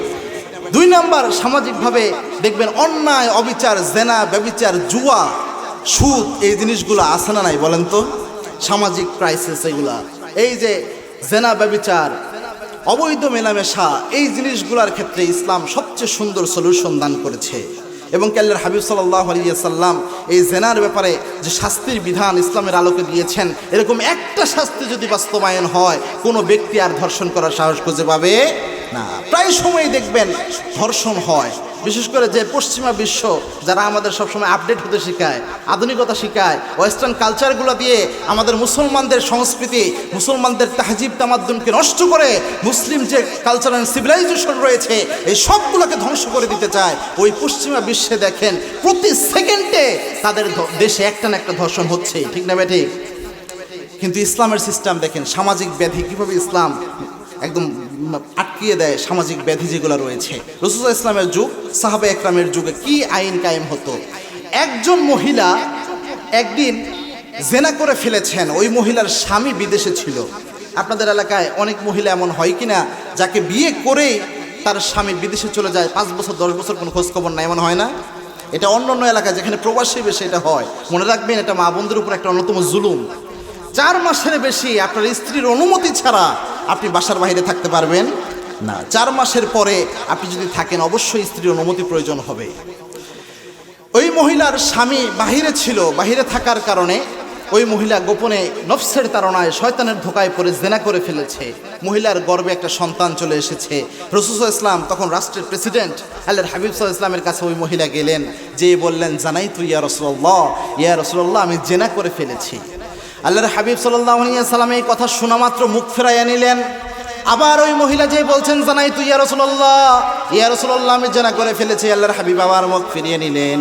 3 বার ওই মহিলা বললেন, 3 বারে বিশ্বনবী মুখ ফিরাইয়া নিলেন। মুহাদ্দিসিন ইকরাম ব্যাখ্যা করেছেন কেন আল্লাহর হাবিব সাল্লাল্লাহু আলাইহি ওয়াসাল্লাম মুখ ফিরিয়ে নিলেন। মুহাদ্দিসিন ইকরাম বলেছেন আল্লাহর হাবিব চাইলেন ওই মহিলা যেন এই গুনার কথাটাকে গোপন রেখে গোপনে আল্লাহর কাছে মাপ চেয়ে নেয়। কোনো বান্দা যদি গুনাহ করার পরে গোপন রেখে গোপনে আল্লাহর কাছে মাপ চায়, সাথে সাথে তার গুনাহ মাফ করে দেয় কে? জোরে বলেন। আল্লাহর হাবিব চাইলেন ওই মহিলা গোপনে মাপ চাক, কিন্তু ওই মহিলার ঈমান ছিল অনেক কঠিন। ওই মহিলা চিন্তা করলেন দুনিয়ায় অল্প কিছু মানুষের সামনে আমার অপরাধের শাস্তিটা হয়ে যাক, কিয়ামতের লক্ষ কোটি মানুষের সামনে যেন আমার শাস্তি না হয়। ওই মহিলা আবার আল্লাহর হাবিবকে বললেন, ইয়া রাসূলুল্লাহ জানাই তো আমি জেনা করে ফেলেছি, আমার শাস্তি দেন। আল্লাহর হাবিব সাল্লাল্লাহু আলাইহি ওয়াসাল্লাম ওই মহিলাকে বললেন, ও মহিলা তুমি যে জেনা করেছো তোমার গর্ভে কোনো সন্তান এসেছে নাকি? ওই মহিলা বলছেন, হ্যাঁ ইয়া রাসূলুল্লাহ আমার গর্ভে সন্তান এসেছে। আল্লাহর হাবিব সাল্লাল্লাহু আলাইহি ওয়াসাল্লাম বললেন, তুমি অপরাধ করেছো, কিন্তু তোমার গর্ভের সন্তানের কোনো অপরাধ নাই। যাও 10 মাস 10 দিন তোমার সন্তান যখন প্রসব হবে এরপরে তুমি ফিরে আসিও। 10 মাস 10 দিন পরে ওই সন্তান নিয়ে হাজির। আল্লাহর হাবিব সাল্লাল্লাহু আলাইহি ওয়াসাল্লাম বললেন, অফিসালহু ফি আমাইন, 2 বছর সন্তানকে দুধ পান করার অধিকার ওই সন্তানকে আল্লাহ রাব্বুল আলামিন দান করেছেন। যাও 2 বছর দুধ পান করাও, সন্তান যখন শুকনা খাবার খাবে এরপরে তুমি আবার এসিও। 2 বছর পর ঠিক ওই মহিলা আবার রাসূলের দরবারে এসে হাজির। দেখেন কোনো পুলিশ নাই, কোনো বিজিবি নাই, কোনো আর্মি নাই, কোনো র্যাব নাই। আখিরাতের টেনশন, আখিরাতের ভয়, জবাবদিহিতার ভয় একজন মানুষকে কেমন তাকওয়াবান করতে পারে। দেখেন ওই মহিলা আবার ঠিক 2 বছর পর আল্লাহর হাবিব সাল্লাল্লাহু আলাইহি ওয়াসাল্লামের দরবারে এসে হাজির। এসে বললেন, ইয়া রাসূলুল্লাহ আমি সেই মহিলা যাকে আপনি শাস্তি দিতে চেয়েছিলেন। আল্লাহর হাবিব সাল্লাল্লাহু আলাইহি ওয়াসাল্লাম বললেন, যেহেতু সামাজিকভাবে জেনা ব্যভিচার অশ্লীলতা ছড়ায়, এজন্য ইসলামের বিধান হচ্ছে কেউ যদি বিবাহিত নারী পুরুষ হওয়া সত্ত্বেও জেনা করে তার শাস্তি হচ্ছে তাকে পাথর মেরে জমিন থেকে বিদায় করে দিতে হবে। আল্লাহর হাবিব সাল্লাল্লাহু আলাইহি ওয়াসাল্লাম বললেন, যাও ওই মহিলাকে বুক পর্যন্ত মাটির মধ্যে গেড়ে দাও, এরপরে পাথর মারা শুরু করো। ওই মহিলাকে পাথর মেরে ফেলার জন্য তাকে গেড়ে ফেলা হলো। এরপরে চতুর্দিক থেকে পাথর মারা শুরু করলো সাহাবীরা। একটা পাথরের আঘাতে মহিলার শরীর থেকে রক্ত বের হয়ে একজন সাহাবীর গায়ে লাগলো। ওই সাহাবী একটু ঘৃণা করলেন, বললেন, হায় রে, একজন নিকৃষ্ট মহিলার রক্ত আমার পবিত্র জামায়, আমার পবিত্র শরীরের মধ্যে লাগলো। আল্লাহর হাবিব সাল্লাল্লাহু আলাইহি ওয়াসাল্লাম মসজিদে নববীতে বসা ছিলেন। আল্লাহর হাবিব সাল্লাল্লাহু আলাইহি ওয়াসাল্লাম ওই সাহাবীকে ডাক দিয়ে বলেন, ও সাহাবী, কোন মহিলারে গালে দাও তুমি জানো নাকি? এই মহিলার তওবাকে আল্লাহ রাব্বুল আলামিন এত কঠিনভাবে কবুল করে নিয়েছেন। এই মহিলার তওবাকে যদি ভাগ করে দেওয়া হয় মক্কা মদিনাবাসীর জন্য এই তওবা যথেষ্ট হয়ে যাবে। কোন মহিলাকে গালি দাও? এই যে সামাজিক ব্যাধি একটা জেনা ব্যভিচার, এটা রোধ করার জন্য ইসলাম একটা শাস্তির ব্যবস্থা করেছে। আপনারা বলেন তো, বাংলাদেশে যে প্রায় সময় ধর্ষণ হয়, কিছুদিন আগেও দেখেছেন একটা 4 বছর বা 5 বছরের বাচ্চাকে ধর্ষণ করা হয়েছে। এরকম একটা শাস্তি যদি বাইতুল মোকাররম মসজিদের সামনে যে ব্যক্তি ধর্ষক তাকে ওই জায়গায় হাজির করে চতুর্দিক থেকে পাথর মেরে ওই ব্যক্তিকে মৃত্যুদণ্ড দেওয়া হতো, আর গোটা বাংলাদেশের সব মিডিয়ায় এই শাস্তিটা যদি প্রচার করা হতো, তাহলে বাংলাদেশে আর একটা ধর্ষণ করার সাহস কোনো লম্পট কি পাইতো? বলেন তো প্রিয় ভাইরা। এটাই হচ্ছে ইসলামের সিস্টেম। আপনার মনে হতে পারে এই শাস্তির বিধানটা বর্বর বিধান, কিন্তু মনে রাখবেন আল্লাহ বলছেন, অফিল কিসাসিল হায়াত, হত্যার যে শাস্তি, একজন মারা গেলে আরেকজন, এটা শাস্তি হচ্ছে তাকেও মেরে ফেলতে হবে। বিনা অপরাধে কাউকে যদি মেরে ফেলা হয়, আল্লাহ বলছেন এই যে শাস্তির বিধান আমি দান করেছি, এই শাস্তির মধ্যেই জীবন রয়েছে। তেমনি এই জেনা ব্যভিচারের যে শাস্তি ইসলাম দান করেছে, এটা যদি অবশ্যই প্রয়োগ হয় তাহলে হাজার হাজার জেনা ব্যভিচার থেকে এই সমাজ ব্যবস্থা বেঁচে যাবে। ঠিক না ঠিক? এই জিনিসগুলো সমাজকে কলুষিত করে, যেটা পশ্চিমা কালচারের মাধ্যমে আমার সমাজকে ধ্বংস করতেছে, এটার সমাধান দিয়েছে ইসলাম। ঠিক না ঠিক? 2 নাম্বার সামাজিক ক্ষেত্রে যত সমস্যা যেগুলো হয় এই জেনা ব্যভিচার সহ এই সব সমস্যার সমাধান পবিত্র কোরআন দিতে পারে। 3 নাম্বার, অর্থনৈতিক ক্ষেত্রের সমাধান ইসলাম দিতে পারে। অর্থনৈতিক ক্ষেত্রে আপনি দেখবেন বাংলাদেশের যে অর্থনৈতিক সিস্টেম, ইকোনমিক্যাল সিস্টেম যেটা রয়েছে, আমি ইউনিভার্সিটিতে ইসলামিক স্টাডিজে অনার্স এবং মাস্টার্স শেষ করেছি, গত বছরই শেষ করলাম। সিজিপি আমার আউট অফ 4 ছিল আলহামদুলিল্লাহ, এবং কি দুইটাই ফার্স্ট ক্লাস দুইটাই।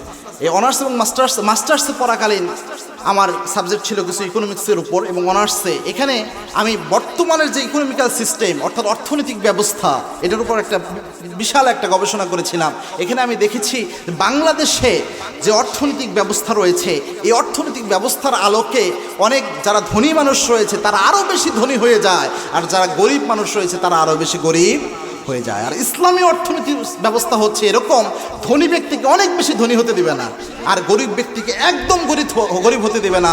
দুইজনকে মাঝামাঝি একটা ব্যালেন্স, ভারসাম্যপূর্ণ একটা অর্থনীতি ব্যবস্থার সিস্টেম ইসলামী রাষ্ট্র ব্যবস্থা দান করে, সুবহানাল্লাহ বলেন।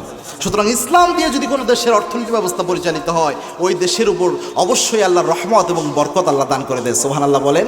আপনি আফগানিস্তানের দিকে তাকান, যারা কিছুদিন আগে একটা ভালোভাবে স্বাধীনতা পেল, ওই জায়গায় তারা ইসলামী রাষ্ট্র ব্যবস্থার ক্ষেত্রে সুদকে উঠাইয়া দিয়েছে, সুদের কোনো সিস্টেম রাখে নাই, জাকাত ব্যবস্থা চালু করেছে, ওসর চালু করেছে, এবং কি অন্যান্য যে ইসলামী যে সিস্টেমগুলো রয়েছে ফরজে হাসানা সহ এই প্রজেক্টগুলো চালু করার কারণে জিডিপির রেট দেখেন যে অন্যান্য দেশে উন্নয়নশীল যে দেশগুলো রয়েছে সব দেশের উন্নয়নের যে জিডিপির হার রয়েছে তার চেয়ে আফগানিস্তানের জিডিপির হার আল্লাহ বাড়িয়ে দিয়েছেন, সুবহানাল্লাহ বলেন। বাংলাদেশের একটা পরিসংখ্যানের হিসাবে দেখা গিয়েছে বাংলাদেশে যত বড় লোক আছে এদের কাছে যদি জাকাতটা সঠিকভাবে নেওয়া হতো, একজন বড় লোকের কাছে জাকাতের টাকা এটা যদি প্রতি বছর নেওয়া হতো, প্রতি বছর প্রায় 25,000 কোটি টাকা বাংলাদেশের জাকাত ফান্ডে জমা হতো, সুবহানাল্লাহ বলেন। এই 25,000 কোটি টাকা দিয়ে যদি বড় বড় যে সেক্টরগুলো, বড় বড় উন্নয়নমুখী যে কাজগুলো রয়েছে এগুলো যদি প্রজেক্টগুলো হাতে নেওয়া যেত, যারা একদম দরিদ্র, অসহায়, একদম মিসকিন, যারা কিচ্ছু করতে পারে না, বেকার, এরকম মানুষের বিভিন্ন কর্মসংস্থান যদি তৈরি করা হতো, তাহলে কি এই দেশটা উন্নত হতো না প্রিয় ভাই? এজন্য ইসলামী অর্থনীতি ব্যবস্থা যেটা করে, সুদকে হারাম করে একটা সুন্দর জাকাত ভিত্তিক অর্থনীতি ব্যবস্থা পরিচালনা করে, যার কারণে একটা অর্থনৈতিক ব্যালেন্স হয়, সুবহানাল্লাহ বলেন। এবং কি ওমর রাদিয়াল্লাহু আনহুর শাসনামলে একবার এক লোক জাকাতের টাকা দিবে, কোন ব্যক্তিকে দিবে দেওয়ার জন্য একটু ঘুরতেছিল, ঘুরতে দেখে কাউকে খুঁজে পায় না, জাকাতের টাকা খাবে এমন কোন দরিদ্র ব্যক্তি ওই সময় নাই, এত সমৃদ্ধ মানুষ। ওই সময় ওমর রাদিয়াল্লাহু আনহুর সময় ওই ব্যক্তি ঘুরতে দেখে গাছের নিচে একটা লোক বসা, যে বললেন, ভাই আমি দীর্ঘদিন যাবত আমার জাকাতের টাকাটা কাকে দিব খুঁজে পাচ্ছি না, আপনি এই জায়গায় বসে আছেন, মনে হচ্ছে আপনি দরিদ্র মানুষ, আপনি আমার জাকাতের টাকাটা নিয়ে একটু আমার উদ্ধার করেন। ওই ব্যক্তি বললেন, ওমর আপনি যতদিন যাবত, ওই ব্যক্তি বললেন, ভাই আপনি যতদিন যাবত জাকাতের টাকা দেওয়ার জন্য ঘুরতেছেন, এর চেয়ে বেশি সময় ধরে আমি জাকাতের টাকা দিয়ে দেওয়ার জন্য ঘুরতেছি, যার কারণে আমার আছে চেহারার এই অবস্থা। চিন্তা করছেন, সে বলতেছে আপনি তো ঘুরতে পেরেশান, আমি আপনার চেয়ে বেশি দিন থেকে ঘুরতেছি, জাকাতের টাকা কাকে দেব, যার কারণে আমার চেহারার এই অবস্থা, আপনি আমার মিসকিন মনে করেন, আমি নিজেও জাকাতের টাকা নিয়ে ঘুরতেছি। সুতরাং ইসলামী অর্থনীতি ব্যবস্থা একটা ব্যালেন্স, ভারসাম্যপূর্ণ অর্থনীতি ব্যবস্থা কায়েম করে, এবং ইসলামী অর্থনীতি ব্যবস্থায় কোনো দুর্নীতি রাহাজানি থাকে না। এরপরে যে সমস্যাটা যে ক্ষেত্রে সবচেয়ে বেশি হয় সেটা হচ্ছে রাজনৈতিক ক্ষেত্রে সমস্যা, রাজনৈতিক অস্থিরতা, একটা বিশৃঙ্খল পরিবেশ, এটার সমাধান দিতে পারে ইসলাম। এর সমস্যার কারণ কি? আপনি গোটা বিশ্বে দেখেন, যে জায়গায় পশ্চিমা বিশ্বের আদলে রাজনৈতিক জীবন পরিচালনা হয়, রাজনৈতিক ব্যবস্থা পরিচালিত হয়, হুবহু তাদেরকে ফলো করে ওই জায়গায় গ্যাঞ্জাম হয়, কিন্তু ইসলামী রাষ্ট্র ব্যবস্থা যেখানে আছে ওই জায়গায় গ্যাঞ্জামের কোনো কারণ নাই। এবং কি ইসলামী রাষ্ট্রের শাসক যারা হয় তারা সবচেয়ে সৎ এবং আমানতদার হয়। আপনারা দেখেছেন বিগত বছর প্রায় 28 লক্ষ কোটি টাকা আপনাদের গরিব মানুষের পকেট থেকে বাহিরের দেশে পাচার করা হয়েছে, ঠিক না ঠিক? ওই সময় যারা নেতা হতো তারা হতো ভক্ষক, আর আমার দেশের সাধারণ জনগণের সব টাকা পয়সা তারা পাচার করতো, ঠিক না ঠিক? বাংলাদেশের যিনি সাবেক একজন প্রেসিডেন্ট ছিলেন জিয়াউর রহমান সাহেব, তিনি যখন ক্ষমতা ছাড়ে, তিনি যখন দুনিয়া থেকে চলে যায়, তার ঘর তালাশ করে একটা ভাঙ্গা ব্রিফকেস পাওয়া গিয়েছিল। তা সাহেব, এটা নিয়ে বিগত ফ্যাসিস্টরা অনেক সময় টিটকারি মারতো যে তার ঘরে ভাঙ্গা সুটকেস বিটকেস পাওয়া গিয়েছে। আরে বেকুব, তিনি সৎ ছিলেন, এটাই তার প্রমাণ, ঠিক না ঠিক? তিনি যে একজন সৎ নেতা ছিলেন, একজন নেতা রাষ্ট্রের প্রেসিডেন্ট থাকা সত্ত্বেও তার ঘরের মধ্যে তেমন কোনো সম্পদ নাই, তার কোনো জমি জায়গা ওইরকম কিচ্ছু নাই, তিনি যে সৎ ছিলেন এটাই তার প্রমাণ। ইসলামী রাষ্ট্রের প্রেসিডেন্ট যারা হয়, ইসলামী রাষ্ট্রের শাসক যারা হয়, কোরআনের আলোকে যারা শাসন কার্য পরিচালনা করে, যে নেতাই হোক, যে কোরআনকে মানে, ইসলামকে মানে, তার যে চরিত্র এটা কেমন হয় একটু লক্ষ্য করেন। ওসমান রাদিয়াল্লাহু তাআলা আনহু, তার ব্যাপারে একটা ঘটনা পাওয়া যায়। একদিন আল্লাহর হাবিব সাল্লাল্লাহু আলাইহি ওয়াসাল্লামের কাছে একজন ভিক্ষুক আসলেন, একজন ভিক্ষুক ভিক্ষা নিতে। ভিক্ষুক এসে আল্লাহর হাবিবকে বললেন, ইয়া রাসূলুল্লাহ, আমার একটা উট দান করেন। আপনার কাছে কোনো ভিক্ষুক এসে যদি বলে যে ভাই আপনি আমার একটা পালচার গাড়ি দেন, আপনার কেমন মেজাজ গরম হবে বলেন? মেজাজ গরম হওয়ার কথা কি না? কোনো ভিক্ষুক এসে যদি আপনাকে বলে যে ভাই আমাকে একটা R15 দেন, মেজাজ গরম হবে না? তো রাসূল সাল্লাল্লাহু আলাইহি ওয়াসাল্লামের কাছে যেয়ে বলতেছে, ইয়া রাসূলুল্লাহ, আমাকে ছোটোখাটো ভিক্ষা দিয়ে লাভ নাই, আমার একটা উট দান করেন। আল্লাহর হাবিব সাল্লাল্লাহু আলাইহি ওয়াসাল্লাম বললেন, ভাই আমার তো উট দেওয়ার মতো এখন সামর্থ্য নাই, তবে আমার একজন লোক রয়েছে, আমার জামাতা ওসমান রাদিয়াল্লাহু তাআলা আনহু, তুমি যাও, তার কাছে তার সম্পদ রয়েছে, তুমি যাও, যে আমার কথা বলবা যে রাসূল সাল্লাল্লাহু আলাইহি ওয়াসাল্লাম আমাকে উট দেওয়ার কথা বলেছেন, ওইখানে যাও। ওই লোক ওসমান রাদিয়াল্লাহু তাআলা আনহুর কাছে গিয়েছে। খুব মজার ঘটনা, যে দেখে ওসমান রাদিয়াল্লাহু তাআলা আনহু বাতাস তুলা উড়াইয়া নিয়ে চলে যায়, বাতাস থেকে তুলা ধরে আবার বস্তার মধ্যে ওসমান রাদিয়াল্লাহু তাআলা আনহু রাখে। ওই লোক চিন্তা করেছে, যে লোক বাতাস তুলা উড়াইয়া নিয়ে যায় এটা মেনে নিতে পারে না, এত কৃপণ লোক আমাকে উট দিবে, উট চাইলে তো মারি দিবে আমাকে ধরে। আবার ফিরে এসেছে রাসূল ইসলামের কাছে, এসে বলছেন, ইয়া রাসূলুল্লাহ, মাপ চাই, দোয়াও চাই, আমি ওই ব্যক্তির কাছে যাইতে পারবো না, এই ঘটনা। আল্লাহর হাবিব ইসলাম বলেন, যাও, যে আমার সালাম দাও, যে উটটা উট পাবা। ওই ব্যক্তি আবার গেছে, যে দেখে পিঁপড়া চাউলের বস্তা থেকে চাউল নিয়ে চলে যায়, ওসমান রাদিয়াল্লাহু তাআলা আনহু থাপ্পড় মেরে পিঁপড়ার মুখ থেকে আবার চাউল এনে বস্তার মধ্যে রাখে। ওই লোক চিন্তা করছে, আমার জীবনে আমি কিপটা দেখছি, এরকম কৃপণ আমি দেখি নাই। ওসমান রাদিয়াল্লাহু আনহুর কাছ থেকে আবার ওই লোক ফিরে গেছে রাসূলের কাছে, যে বলছেন, ইয়া রাসূলুল্লাহ, আপনি যদি আমাকে কিছু দেওয়ার হয় দেন, ওই লোকের কাছে পাঠায়েন না। আল্লাহর হাবিব সাল্লাল্লাহু আলাইহি ওয়াসাল্লাম বললেন, তুমি কি তার কাছে কিছু চেয়েছো নাকি? বলছেন, না ইয়া রাসূলুল্লাহ, সাহস পাই নাই। পিঁপড়া চাউল নিয়ে চলে যায়, পিঁপড়ার কাছ থেকে চাউল নিয়ে বস্তায় রাখে এই লোক, এই কৃপণ আমাকে কিভাবে দান করবে? আল্লাহর হাবিব সাল্লাল্লাহু আলাইহি ওয়াসাল্লাম বললেন, যাও, যে তাকে সালাম দাও, সালাম দিয়ে বলো আমি রাসূলের কাছ থেকে এসেছি, এরপরে উঠ যাও। ওই ভিক্ষুক আবার ওই ওসমান রাদিয়াল্লাহু আনহুর কাছে গেলেন, যে সালাম দিলেন, সালাম দিয়ে বললেন যে ওসমান, আমি এসেছি মুহাম্মদ সাল্লাল্লাহু আলাইহি ওয়াসাল্লামের পক্ষ থেকে, আল্লাহর হাবিব সাল্লাল্লাহু আলাইহি ওয়াসাল্লাম আমাকে একটা উট দিতে বলেছেন। ওসমান রাদিয়াল্লাহু আনহু বললেন, ভাই ওই যে আমার উটের বিশাল আস্তাবল আছে, অনেক উট ওইখানে বাঁধা রয়েছে, তোমার যে উটটা পছন্দ হয় ওই উটটা তুমি নিয়ে যাও। সুবহানাল্লাহ বলেন। ওই লোক তো অবাক হয়ে গেছে, আরে এই লোক আমাকে উট দেয় কেমনে? ওই লোক গেছেন, যাইয়া প্রথম উটটা ধরে তিনি টান দিয়েছেন, সমস্ত উট ওই উটের পিছনে পিছনে চলা শুরু করেছে। উটের একটা খাসলত হলো, সামনের উট যেই দিকে যায় পিছনের উটগুলোও সেই দিকে যায়। সামনের উট নিয়ে যখন সেই ব্যক্তি টান দিয়েছে, সব উট চলা শুরু করেছে পিছনে, ওই আস্তাবলে সব উট। সাহাবা একরাম বললেন, ওসমান, এমন লোককে আপনি উট দিয়েছেন, দেখেন সামনের উট ধরে টান দিয়েছে, পিছনে পিছনে সব উট চলা শুরু করেছে। ওসমান রাদিয়াল্লাহু তাআলা বললেন, সবগুলো উট ওই ব্যক্তিকে দান করে দাও। কিছু দূর যাওয়ার পর ওই লোক চিন্তা করলো, আরে এই লোক করছেটা কি? আবার ফিরে আসতে এসে বলছে, ওসমান, আমি দেখলাম আপনি তুলা বাতাসে তুলা উড়াইয়ে নিয়ে যায়, আপনি ধরে তুলা বস্তার মধ্যে রাখেন, পিঁপড়ার মুখ থেকে আপনি চাউল নিয়ে বস্তায় রাখেন, এতগুলো উট আপনি আমাকে কিভাবে দান করলেন? ওসমান রাদিয়াল্লাহু তাআলা আনহু বললেন, যে আপনি যে তুলাটা দেখেছেন ওই তুলাটা হচ্ছে জনগণের তুলা, আপনি যে চাউলটা দেখেছেন ওই চাউলটা হচ্ছে জনগণের চাউল, আর এই যে ঘোড়া ওই উটগুলো দেখেছেন এই উটগুলো হচ্ছে আমার সম্পদ। জনগণের একটা সম্পদ যদি আমার চোখের সামনে থেকে নষ্ট হয়, কিয়ামতের দিন না জানি আল্লাহ রাব্বুল আলামিন আমাকে আসামির কাঠগড়ায় দাঁড় করায়, এই জন্য আমি ওইগুলোকে রক্ষা করেছি। কিন্তু উটগুলো যেহেতু আমার সম্পদ, সব সম্পদ আমি আল্লাহর রাস্তায় দান করে দিয়েছি। এটা হচ্ছে নেতা। এটা কি নেতা? কারোর মধ্যে যদি কোরআনের শিক্ষা থাকে, ইসলামের শিক্ষা থাকে, তার কারোর মধ্যে যদি আল্লাহর ভয় থাকে, সে যে দলই করুক, সে যদি নেতৃত্বে বসে যায়, জনগণের সম্পদ সে আত্মসাৎ করবে না। জনগণ রাতের বেলায় শান্তিতে ঘুমাবে, আর নেতা সাহেব খোঁজ খবর নেবে কোনো জনগণের কোনো সমস্যা হচ্ছে কিনা। ওমর রাদিয়াল্লাহু তাআলা রাতের বেলায় ছদ্মবেশে ঘুরতেন আর চোখের পানি ফেলে ফেলে কান্না করতেন, যে ফুরাত নদীর কিনারায় একটা কুকুরও যদি না খেয়ে মারা যায়, আমার ভয় হয় আমি ওমরকে আল্লাহ রাব্বুল আলামিন কিয়ামতের দিন আসামি বানায় কিনা। সুবহানাল্লাহ বলেন। আল্লাহ রাব্বুল আলামিন এমন নেতৃত্ব আমাদের মধ্যে এনে দেন, আমরা পড়ি আমিন। আমরা সাধারণ মানুষ কোনো রাজনীতি বুঝি না ভাই, যেহেতু কোরআন সবার জন্য, কোরআনের মাহফিল সবার জন্য, আমরা বিএনপিকে ভালোবাসি, জামাত ইসলামকে ভালোবাসি, হেফাজতকে ভালোবাসি, সব দলকে আমরা ভালোবাসি। তবে আমরা চাই এই দেশটা যেন প্রতিবারের মতো আবার দুর্নীতিগ্রস্ত না হয়, দুর্নীতি মুক্ত একটা সুন্দর সুশৃঙ্খল রাষ্ট্র ব্যবস্থা যদি যেন এই দেশের মধ্যে কায়েম হয়। ঠিক না বে ঠিক? আল্লাহ রাব্বুল আলামিন সেটা দেখার তৌফিক আমাদের সকলকে দান করুন, আমরা পড়ি আমিন। পাশাপাশি আন্তর্জাতিক ক্ষেত্রেও সমস্যা রয়েছে কি, আছে কি নাই বলেন তো? লাস্ট এই টপিকটা বলেই আমরা শেষ করবো ইনশাল্লাহ। আন্তর্জাতিক ক্ষেত্রে 5 নাম্বার যে সমস্যা, আন্তর্জাতিক ক্ষেত্রে কি কি সমস্যা রয়েছে বর্তমান? আপনারা দেখেছেন কিছুদিন আগে ইউক্রেন রাশিয়ার যুদ্ধ, এরপরে ইহুদিরা ইসরায়েল আমাদের সিরিয়ার উপর হামলা চালাচ্ছে কি চালাচ্ছে না বলেন? এই মুহূর্তে ইসলামের সমাধান কি? এই যে গোটা বিশ্বে প্রথমেই বলেছি মুসলমানরা মার খায়, এটার সমাধান ইসলাম কিভাবে দিয়েছে? আল্লাহর হাবিব সাল্লাল্লাহু আলাইহি ওয়াসাল্লামের হাদিসগুলো যদি আপনি দেখেন, আল্লাহর হাবিব সাল্লাল্লাহু আলাইহি ওয়াসাল্লাম বুখারীর হাদিসে বলেছেন গোটা বিশ্বের যত মুসলমান রয়েছে একটা শরীরের মতো, একটা মানুষের মতো। একটা মানুষ, আপনার শরীরের হাত যদি আপনার ব্যথা পায়, আপনার পুরো শরীর কি ভালো থাকতে পারে? আপনার চোখ যদি আঘাতপ্রাপ্ত হয়, পুরো শরীর কি ভালো থাকতে পারে? তেমনি গোটা বিশ্বের এক প্রান্তে কোনো ভাই যদি আক্রান্তের শিকার হয়, তাহলে সাথে সাথে আমাদের কলিজায় আঘাত লাগবে। এটাই হচ্ছে ইসলামের শিক্ষা। ঠিক না বে ঠিক?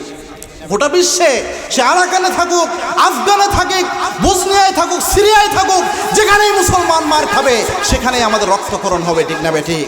এবং কি এই জন্য মুসলমানদের জন্য আপনি যে দল করেন, মনের মধ্যে শাহাদাতের তামান্না লাগবে। কিসের তামান্না? শাহাদাতের তামান্না লাগবে। আল্লাহর হাবিব সাল্লাল্লাহু আলাইহি ওয়াসাল্লাম বলেছেন কোন মুসলমানের অন্তরে যদি শাহাদাতের তামান্না না থাকে, মা তাআলাউ শুবাতিন মিনান নিফাক, ওই ব্যক্তি মুনাফিক হয়ে কবরে যায়, ওই ব্যক্তির জন্য জান্নাত পাওয়া সম্ভব নয়। আল্লাহর হাবিব সাল্লাল্লাহু আলাইহি ওয়াসাল্লাম সব সময় শাহাদাতের দোয়া করতেন, সব সময় চাইতেন যেন শাহাদাতের মৃত্যু হয়। এবং কি ওমর রাদিয়াল্লাহু তাআলা আনহু নিজেও দোয়া করতেন আল্লাহর কাছে, আল্লাহ আমার যেহেতু মরতেই হবে, শাহাদাতের মৃত্যু আপনি আমার দান করে দিয়েন। সুবহানাল্লাহ। এবং মনে রাখবেন, এই যে বিভিন্ন জায়গায় মুসলমানদের উপর আক্রমণ হয়, আমার দেশ, আমার লাল সবুজের পতাকার উপরও আক্রমণ আসতে পারে কি পারে না বলেন তো? আজকে আসুক, কালকে আসুক, অথবা ইমাম মাহদি যখন আসবে, ইমাম মাহদি আসার পরে তখন একটা যুদ্ধ হবে কি হবে না বলেন? এই যে ইহুদিরা এই সময় আক্রমণ করছে, এই ইমাম মাহাদি যখন আসবে, ঈসা আলাইহিস সালাম সহ ইমাম মাহাদি ওই সময় এমন এক যুদ্ধ পরিচালনা করবে, ওই সময় মুসলমানরা তো বিজয়ী হবেই। কোনো ইহুদি যদি কোনো গাছের পিছনে যে আশ্রয় নেয়, ওই গাছ তার জবানকে আল্লাহ রাব্বুল আলামিন খুলে দেবে। ওই গাছ তখন বলতে শুরু করবে, হে মুসলমানেরা, আমার পিছনে ইহুদি লুকিয়ে রয়েছে, আসো তাকে হত্যা করো। সুবহানাল্লাহ বলেন। সুতরাং আজকে আমাদের উপর যে আক্রমণ হচ্ছে গোটা বিশ্বে, মন খারাপ করিয়েন না, মনে রাখবেন বিজয় সুনিশ্চিত। এমন যদি কোনো সময় পরিস্থিতি তৈরি হয়ে যায়, আমার দেশের উপর আক্রমণ আসে, কে কোন দল করেন এটা দেখার সময় নাই। ইসলামের জন্য, দেশের স্বার্থ রক্ষায় আমরা সবাই একদল হয়ে যাব। রাজি আছেন তো ইনশাআল্লাহ?